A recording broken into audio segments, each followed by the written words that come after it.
Sorry guys. Hey guys, Rampage here, and today we are reacting to another Power Ranger Scary Theories. And it's a part 2, so if you haven't seen part 1, the link is in the description of my reaction video. So we're not going to be wasting any longer, so let's just get on with the video. Alright you guys, so we're here. So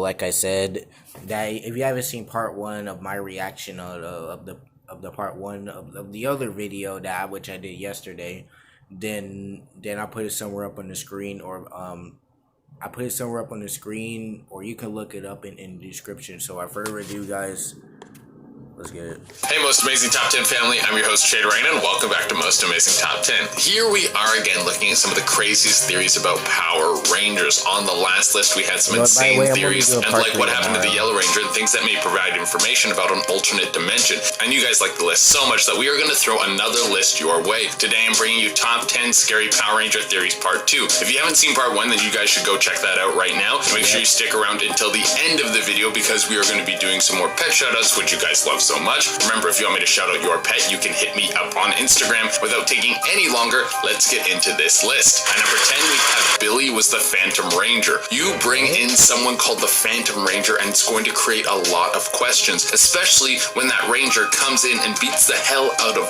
everyone, knows a bunch of secrets about the Rangers, and then you never see their face. Who on earth could this be? Well, a lot of fans seem to think that the Phantom Ranger could be Billy the Blue Ranger. The reason is because Billy went into space, remember, to train with the alien Rangers, so it seems like a logical move. And then Zordon got launched into space, and this all happened before the Phantom Ranger appeared. So if Zordon and Billy linked up in space like some old-time pals, the two of them could have linked up in space and then created a new suit with some new abilities, and then sent that Phantom Ranger to Earth. I mean, it makes a lot of sense, right? It must be super easy to link up in space. They do it all the time in sci-fi movies. I mean, Star Wars people meet up in space all the time, so of course they could do it in Power. Take control of your cloud with Dell Tech. Wait a minute, guys. Alright, you guys, so we're back. I really hate ads.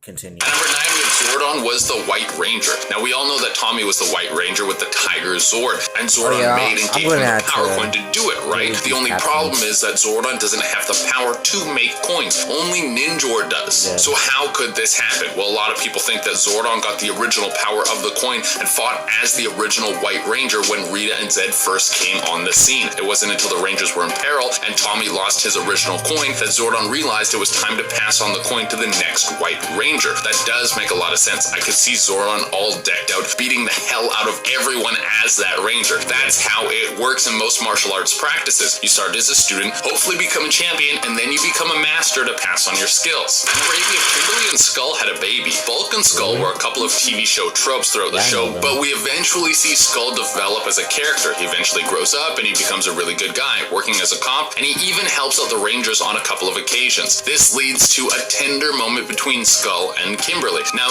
nothing comes of this, but a lot of fans think something happened in the unscripted parts of the show where the two fell in love, and Kimberly is the mother of Skull's son, Spike. You never see her because she decided after saving the world who knows how many times, she would rather take it easy for a while and focus on family life. At number 7, we have the Time Force created new dimensions. Power Rangers have come a long way. It was originally just some teams with a bunch of cool powers and mechs who would beat the hell out of every strange-looking monster, and then that would be that. Now there's time travel, alternate dimensions, and a whole bunch of insane things that all the fans love. Some of the fans think that in Time Force, the Rangers that take place in the year 3000, they believe that they have the ability to create new dimensions or timelines to keep their world safe. Every time they see something threatening coming into their timeline, they use time travel tech to create a void in time and space and splinter off a new timeline to let all that mayhem play out. This would explain why things that have happened in past Power Rangers timelines haven't made it into the Time Force timeline, like the dinosaur surviving, because this would have had a dangerous outcome in the future, so they created a new dimension to let that play out. At number 6, we have Malagor and Dark Spectre are related. I guess evil just runs in the family. You don't really think about these monsters having a family tree and raising kids, but there are a lot of fans that think these two creatures are related. There's even a point in Power Rangers in Space where Divatox is recruited by Dark Spectre, and she mentions how similar the two look. If you're a big Power Rangers fan, you will remember when Divatox was supposed to marry Malagor, and of course, who wouldn't? this guy is such a hunk. There's also a theory that Malagor was resurrected and represented himself as Dark Spectre, so the Rangers wouldn't be able to instantly find him and destroy him. Because once word gets out that Malagor is resurrected, you know that word is going to spread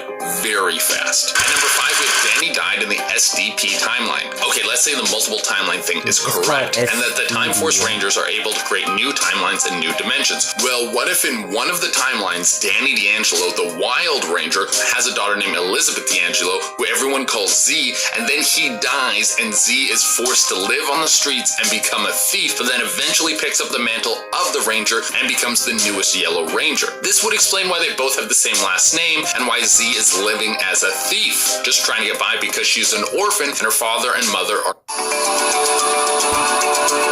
And continue again. Before we have Zed and Rita could be dead. So when Zordon's power tube sent out a wave of energy to rid the world of evil, geez dude, why didn't you just start with that? We could have moved the world into peace so much faster. Well, it had a strange effect on Rita and Zed. It turned them into good people, and everyone was just cool with that. No one was like, hey, shouldn't they be in jail or something for trying to kill everyone on Earth like 100 times? Yeah. Well, this might have seemed strange because the original plan was to kill them. There was a rumor floating around that Zed and Rita were supposed to die with all the other evil things in the world, but the bigwigs at Fox thought this might have been too much of a dark thing to happen in a kids show, so they decided to have them turned into good people instead. At number 3, we have Goldar and Rita 1. Now, there are mixed reviews about the Power Rangers movie. Some people loved it, and a lot of people thought it wasn't that great, but that's a matter of opinion. But something everyone can agree on is Rita's massive Goldar monster was super cool, sucking all the gold out of the world to kill the Rangers. It has to be one of the most bougie evil plots I have ever heard of, and I am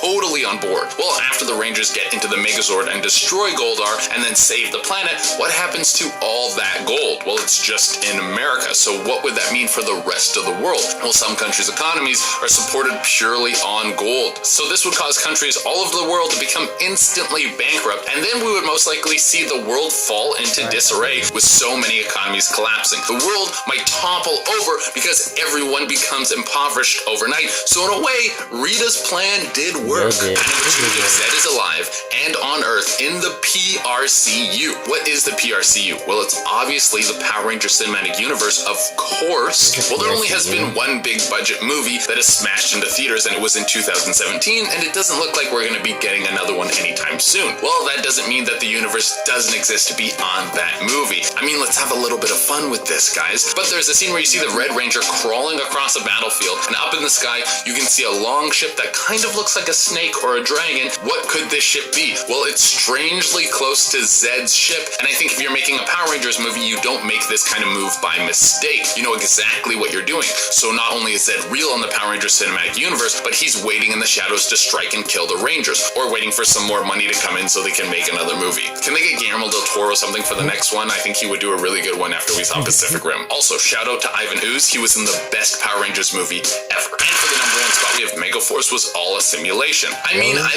love the idea of Megaforce. Yeah, it is like a nostalgia overload. I never liked it. You can have a team of Rangers that can transform into any past Ranger. That is pretty amazing. But it does seem a little bit out there. It would make sense that this is all some sort of training simulation to get the Rangers ready for the real thing. Throw them into a ton of situations with different powers, so the first time they meet a monster in the field, it's not a life or death situation. Also, if the Rangers could try all the past powers of different Rangers, they could more properly get suited with powers that would fit their fighting style. Like, what if you got your Ranger weapon and it was a sword, and you're like, I'm more of a spear guy, I don't really like this sword. This could solve that whole situation. Alright guys, that has been our list, and as promised, I'm going to be doing some more pet shoutouts. Remember, if you want me to shout out your pet, you can message me.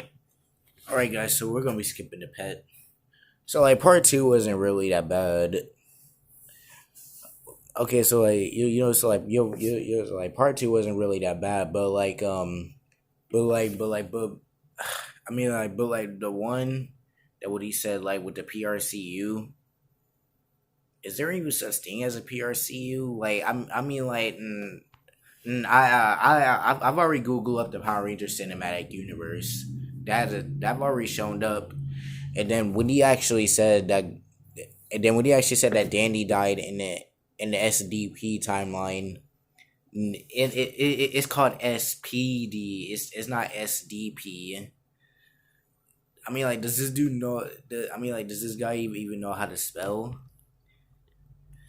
I did like the video, but I did like the video, but some of it wasn't really like interesting. But I already know in part three it's gonna be some of it.